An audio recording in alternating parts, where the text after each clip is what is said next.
नमस्कार, मैं रवीश कुमार। अब हमारा सवाल कांग्रेस से ही है कि कांग्रेस के पास माधवी बुच को लेकर कितनी गुप्त जानकारियां हैं।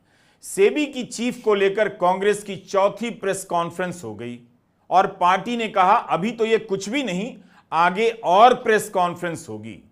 आपने तारीख पर तारीख सुनी होगी, प्रेस कॉन्फ्रेंस पर प्रेस कॉन्फ्रेंस नहीं सुनी होगी। सेबी चीफ को लेकर यही हो रहा है, बस जवाब नहीं आ रहा, ना कोई कमेटी जांच कर रही है, ना अदालत का फैसला। हाजिर हैं। वैसे कांग्रेस की प्रेस कॉन्फ्रेंस बदलती जा रही है। पवन खेड़ा के पीछे बड़ी सी स्क्रीन पर माधवी बुच की तस्वीर होती है। स्लाइड बदल बदल कर मुद्दे को समझाया जाता है। जिस तरह से न्यूज चैनलों के स्टूडियो में बड़ी स्क्रीन होती है, उस पर लिखा हुआ बुलेट पॉइंट आता है, उसी तरह कांग्रेस की प्रेस कॉन्फ्रेंस होने लगी है। क्योंकि सेबी चीफ का मामला है, कई कंपनियों में उनकी नौकरी, वहां से सैलरी, पेंशन का मामला, बेनामी खातों का मामला, तो अलग अलग स्लाइड पर अलग अलग बातें बताई जाती हैं। बल्कि प्रेस कॉन्फ्रेंस के बीच में ही पवन खेड़ा को फोन आ जाता है और बताया जाता है कि क्या क्या नई जानकारी है। पवन खेड़ा यह भी बता देते हैं कुछ और जानकारी आई है, जिसके बारे में आगे प्रेस कॉन्फ्रेंस करेंगे। खुलासों की कड़ी को आगे बढ़ाते हुए और आगे बढ़ाने से पहले ही मैं बता दूं आपको, this is still a tip of the iceberg. ये अभी जो हम बताने वाले हैं, ये भी खुलासे का एक थोड़ा सा हिस्सा है, लंबी कड़ी है। लगातार आपके सामने ऐसे धमाकेदार खुलासे इस संस्था के बारे में, इस संस्था को कैसे खत्म किया जा रहा है, उसके बारे में हम बताते रहेंगे। जिस तरह से तमाम आरोपों के बाद माधवी बुच चुप हैं, सरकार जांच नहीं कर रही, सरकार बोल नहीं रही, गोदी मीडिया कुछ और काम में लग गया है। लगता है यह भी एक रणनीति है कि कुछ मत बोलो, कांग्रेस बोलते बोलते थक जाएगी। लोगों को कांग्रेस पर ही संदेह होने लग जाएगा कि इतने आरोप लगा रही है, क्या सही भी है, इनके प्रमाण हैं भी या नहीं। मगर एक ही साथ दो दो फर्म में काम करने की रिपोर्ट तो मीडिया ने भी छापी, मिंट में छपी है। कांग्रेस ने आरोप लगाया है कि सेबी की चीफ और सदस्य के रूप में आईसीआईसीआई बैंक और आईसीआईसीआई प्रूडेंशियल से माधवी बुच फायदे लेती रही हैं। मिंट ने कहा माधवी बुच आईसीआईसीआई में भी काम कर रही थी और उसी समय सिंगापुर की एक फर्म में काम कर रही थी। सेबी की चीफ को वित्तीय नैतिकता के मामले में तमाम संदेहों से ऊपर होना चाहिए, लेकिन अब एक और आरोप उन पर लग गया है। कांग्रेस ने कहा है कि 2018 में जब माधवी बुच सेबी की सदस्य बन चुकी थी, उसी दौरान उनकी प्रॉपर्टी एक कंपनी को किराए पर दी जाती है। यह किराया पहले साल 7 लाख रुपए सालाना, जो 5वें साल में बढ़कर 46 लाख हो जाता है। इस तरह से उस कंपनी से 2 करोड़ से अधिक किराया माधवी बुच को मिलता है, जिनके खिलाफ सेबी जांच कर रही है। पवन खेड़ा ने कहा कि मुंबई की इस प्रॉपर्टी को कैरल इन्फो सर्विसेज लिमिटेड को किराए पर दिया गया था। माधवी पुरी बुच जी और उनके पति के नाम की एक प्रॉपर्टी है, बंबई की ये प्रॉपर्टी है। कंपनी का नाम है कैरल इन्फो और services limited, Carol info services limited. आपको फिर भी नहीं समझ में आएगा कि कांग्रेस पार्टी ये नाम ले लेती है कंपनी का। आगे भी तो बताइए, आगे बताते हैं आपको। तो Carol info services limited Wockhardt limited नाम की एक कंपनी का हिस्सा है, प्रमोटर सेम है। फिर भी आपके दिमाग में आएगा कि हां तो क्या हुआ।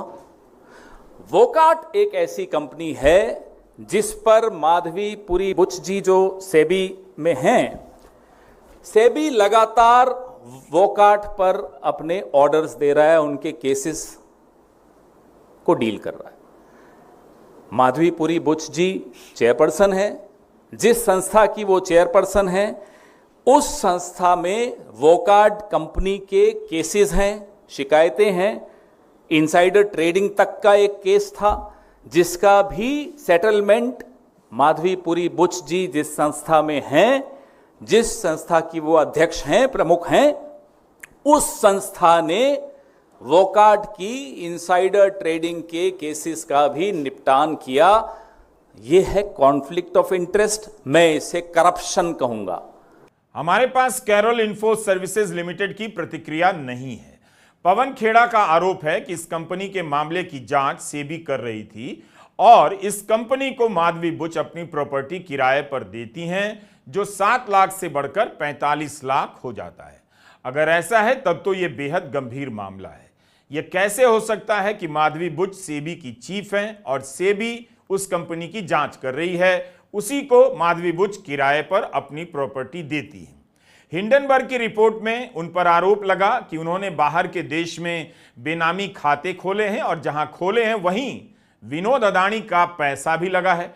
ऐसे कितने आरोपों को अनसुना कर दिया गया? सरकार क्यों नहीं जांच कराती है? आप जब होल टाइम मेंबर बनती हैं सेबी की, तो आप एक कंपनी को अपना घर किराए पे दे देती हैं। उस कंपनी के केसेस आपके पास आते हैं। किराया 46 लाख इस साल सालाना किराया था।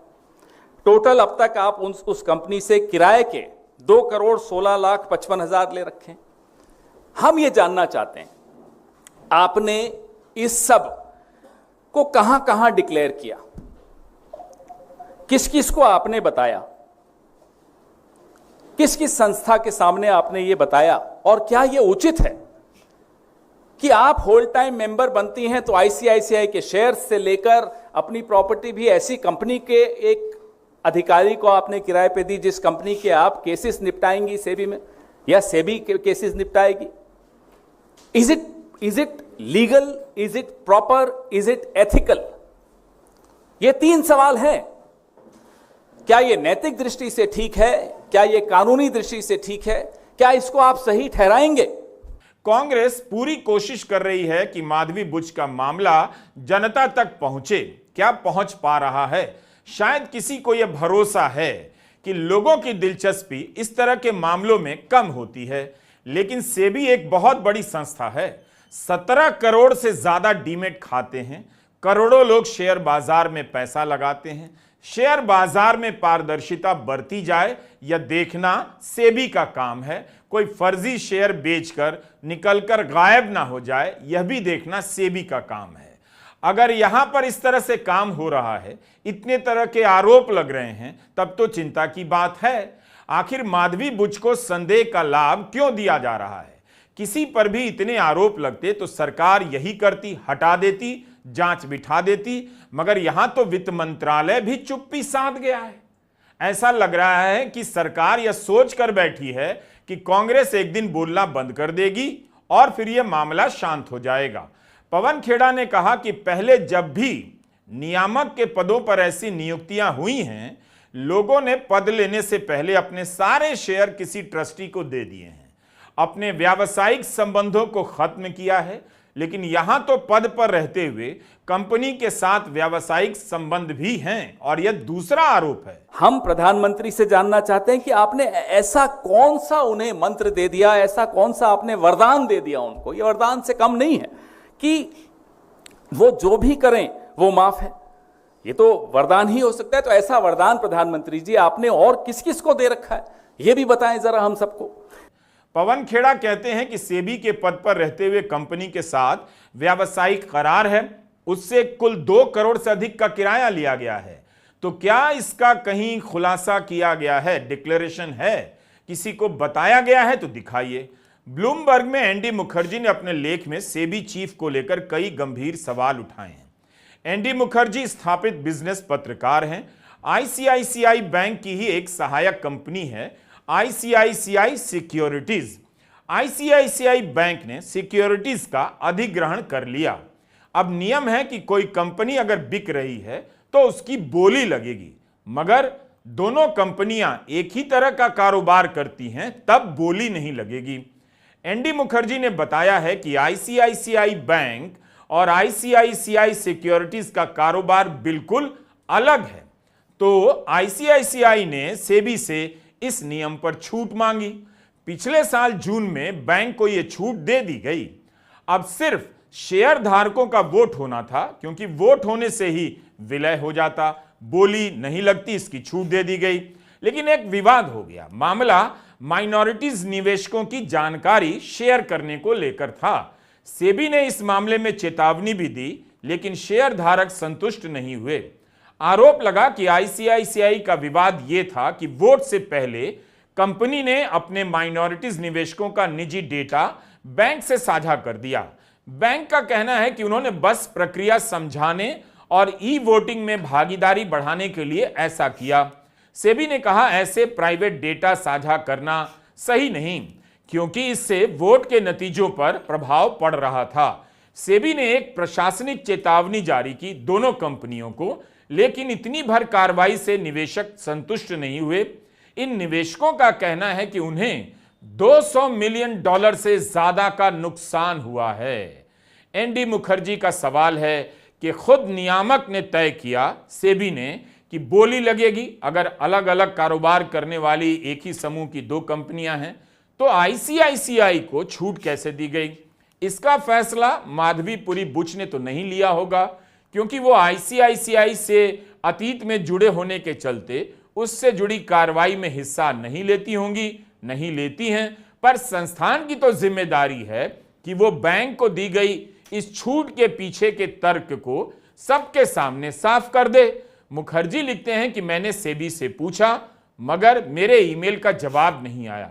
सेबी की सदस्य बनने और प्रमुख बनने से पहले माधवी बुच लंबे समय तक आईसीआईसीआई में काम करती रही हैं।